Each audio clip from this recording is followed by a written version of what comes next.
Qui n'a jamais remis une tâche au lendemain? Par manque de temps, par manque d'envie, par peur de ne pas terminer ou simplement parce qu'on avait la flemme. Bienvenue dans le monde de la procrastination. Cette tendance à remettre constamment à plus tard des actes qui pourraient être faits aujourd'hui est bien plus complexe qu'un simple manque de motivation. Elle est même définie par Ferrari en 2001 comme un comportement qui entraîne un échec d'autorégulation. Mais le problème, c'est que cette attitude peut avoir des conséquences sur votre mode de vie, mais surtout sur votre santé. Comment un simple « je le fais plus tard » peut réduire votre espérance de vie et justement entraîner ces problèmes de santé. Quels sont les liens entre dépression, anxiété, stress, troubles du sommeil et cette manie de tout remettre à demain? Et la science trouve-t-elle une réelle solution pour lutter contre cette procrastination de manière efficace? Ou alors est-ce que c'est un trait héréditaire, un peu comme la couleur de nos yeux? Installez-vous confortablement car je vais vous expliquer les effets de la procrastination sur votre santé, votre mode de vie, mais surtout comment y mettre fin. Alors vous dites peut-être, ok, la procrastination, je connais, mais en quoi ça a des tels effets sur ma santé? Dans un premier temps, il faut comprendre le lien entre justement la procrastination et le stress. Ce n'est pas l'un qui entraîne l'autre, c'est plutôt un système qui s'auto-entretient. D'ailleurs, dans ce papier de 2023, le professeur Fuchsia, psychologue, nous parle de ce phénomène. Il existe deux paramètres que je vais vous expliquer. Premièrement, la procrastination entraîne du stress. Lorsqu'on procrastine sur une tâche difficile ou déplaisante, des processus propres à vous-même se mettent en place. On rumine des pensées négatives, on a une baisse de l'estime de soi, il y a même un dysfonctionnement au niveau de nos copings. Alors les copings, c'est quoi? Ce sont des sortes de boucliers mentaux qu'on utilise pour mieux tolérer une tâche ou un événement. En fait, sans eux, tout devient plus pénible à vivre et du coup, ça entraîne du stress. Mais ce stress favorise aussi la procrastination, en épuisant une fois encore nos ressources de coping, ces fameux boucliers qui nous protègent, mais aussi en abaissant notre seuil de tolérance au stress négatif. En gros, plus on est soumis au stress, moins on est capable de le supporter, ce qui favorise la procrastination. Pourquoi ? Parce que la procrastination est un moyen à faible coût d'éviter les émotions négatives et difficiles. C'est un peu comme prendre un carré de chocolat ou un cookie quand on se sent vraiment mal. Parce que le problème de la procrastination n'est pas réellement de remettre la tâche à demain. C'est qu'en contrepartie, on réalise généralement une activité plus agréable, plus gratifiante, mais sur le court terme. Si vous délaissez une tâche A pour une autre tâche B tout aussi difficile et pénible, là, vous n'êtes pas en train de procrastiner, au contraire, vous êtes même peut-être en train d'optimiser votre temps. Mais si vous ne faites pas ce fameux travail prévu, cette fameuse séance de sport ou encore ce rendez-vous chez le dentiste pour regarder la télévision, là, vous êtes en train de procrastiner.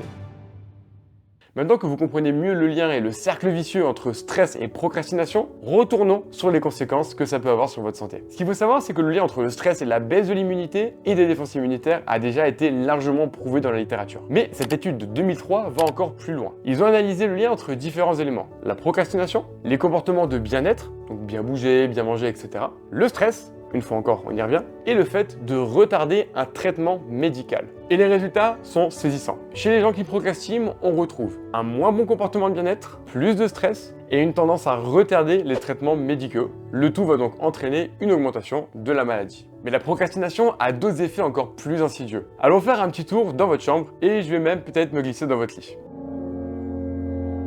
Sachez qu'il existe une procrastination liée au sommeil. Elle se définit d'ailleurs comme la situation où les individus retardent délibérément le moment d'aller dormir ou refusent d'y aller sans raison extérieure. En gros, tu refuses d'aller te coucher, mais il n'y a pas de raison, tu glandes, tu tournes en rond, tu scrolles sur ton téléphone. C'est complètement différent de « je me couche pas parce qu'on vient clairement de me proposer la meilleure soirée de l'année ». Évidemment, je vous le donne en mille, on retrouve une corrélation entre les addictions au téléphone portable et la procrastination au sommeil. D'ailleurs, dites-moi dans les commentaires si vous aimeriez une vidéo similaire sur les effets des téléphones portable sur votre santé et j'essaierai évidemment de vous trouver de la littérature là-dessus. Cette procrastination est aussi totalement associée à de la dépression. Elle réduit évidemment le temps de sommeil et certaines études ont montré un lien entre la réduction du sommeil et le risque de désordres mentaux, notamment chez les jeunes entre 17 et 25 ans. La procrastination entraîne une pression de ne pas réaliser les tâches ou des deadlines qui approchent. Et ça là peut engendrer des comportements considérés comme malsains et apportant une satisfaction immédiate. Comme par exemple, utiliser directement son téléphone ou manger certains aliments moins bons pour notre santé. Et ces comportements sont connus pour entraîner une baisse de la qualité et de la quantité du sommeil. Une fois encore, on tombe dans un nouveau cercle vicieux où la procrastination vous offre ce petit effet positif, cette libération d'endorphine qui vous fait vous sentir bien seulement sur le court terme. Évidemment, la procrastination a aussi un effet sur l'anxiété et de nombreuses études trouvent un lien entre procrastination, dépression et anxiété. D'ailleurs, si vous voulez savoir si vous êtes un procrastinateur, sachez qu'il existe des échelles d'évaluation pour vous tester. Je vous laisse faire de votre côté. Mais qu'est-ce qu'on fait si on est un procrastinateur et est-ce qu'il est vraiment possible de réduire ça au maximum? Alors la bonne nouvelle, c'est que oui, et l'un des premiers outils va être de liker cette vidéo, de la partager à tous vos contacts qui procrastinent et de vous abonner à cette chaîne YouTube. C'est pour vous que je dis ça. Sinon, vous allez procrastiner cette tâche et vous allez avoir tous les effets néfastes pour votre santé. Moi, je veux juste vous éviter que vous ayez des problèmes. Plus sérieusement, est-ce que c'est réellement possible? La réponse est oui. Dans cette étude de 2018, ils ont réalisé des entretiens à 108 étudiants. Il y avait 5 sessions d'une durée de 90 minutes. Et vu que l'expérience a été positive, je vais vous développer les 5 points pour que vous puissiez vous aussi les utiliser. Ça a commencé par une session d'introduction pour comprendre le principe d'autorégulation et de procrastination. Rappelez-vous un petit peu ce qu'on a vu en début de vidéo.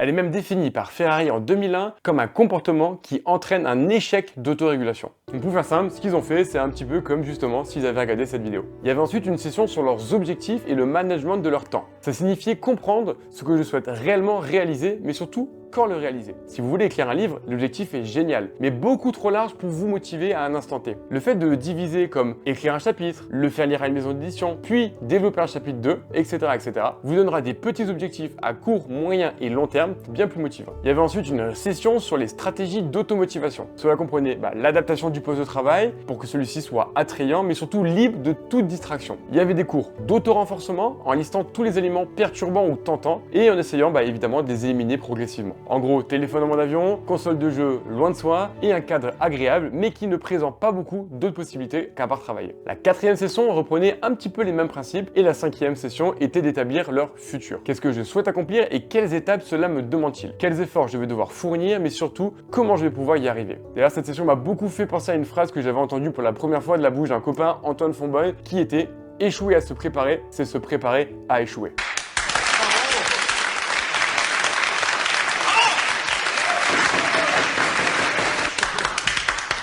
C'est qui Gustave Machin Je sais pas. Évidemment, suite à ces entraînements, le groupe a réduit sa procrastination et amélioré sa productivité. Il y avait une autre étude qui a aussi tenté une formation cette fois complètement en ligne qui reprenait 8 modules. Le module 1, c'était comprendre les comportements inefficaces. Le 2, c'était faites des choix en accord avec vos valeurs. Le 3, identifiez vos excuses. 4, passez à l'action. 5, soyez prêts à faire face à l'inconfort. 6, agissez sur votre environnement. 7, limitez les pensées négatives. Et 8, soyez persévérant dans l'adversité. Et une fois encore, ce fut un succès. J'avais même trouvé un super article qui parlait d'une application qui avait marché pour réduire la procrastination, mais j'ai rien compris à l'article, c'était en anglais, j'ai perdu 1 heure, donc j'ai décidé que j'allais pas vous en parler, mais sachez que ça existe. Bon, du coup, je vous en parle. Enfin bref, qu'est-ce qu'on fait de tout ça? Sachez que la procrastination n'est pas une fatalité et que vous pouvez éviter tous les effets négatifs qui y sont liés. Ce qui ressort principalement de ces études et qui pourront vous aider à sortir de cette procrastination, c'était 1. Réduisez les sources de distraction, téléphone, console, événements, mais surtout 2. Penchez-vous sur le pourquoi vous souhaitez faire quelque chose et enfin sur le comment. Vous n'arrivez pas à faire du sport? Pourquoi est-ce que vous en faites? Pour perdre du poids? Pour être musclé? Pour obtenir un record? Mettez en place un plan à court, moyen et long terme. Commencez petit et quel que soit le domaine, ne cherchez pas à gagner 1 million d'euros par mois au bout de 4 jours. Mais visez plutôt 1000 euros, puis 10 000 euros, puis 100 000 euros et enfin vous pourrez viser le million. Souvent la procrastination apparaît parce qu'on se fait une montagne de la difficulté ou de la pénibilité de l'effort. Mais si vous vous lancez en vous disant je commence par 10 minutes et on verra ce qui se passe, vous allez voir que très souvent vous aurez fait le plus dur, c'est-à-dire de vous lancer. Je vais être honnête avec vous, j'ai totalement procrastiné pour vous tourner cette vidéo. Beaucoup de recherches, beaucoup de lectures, beaucoup en anglais. Et puis j'ai réfléchi. Dans quel but?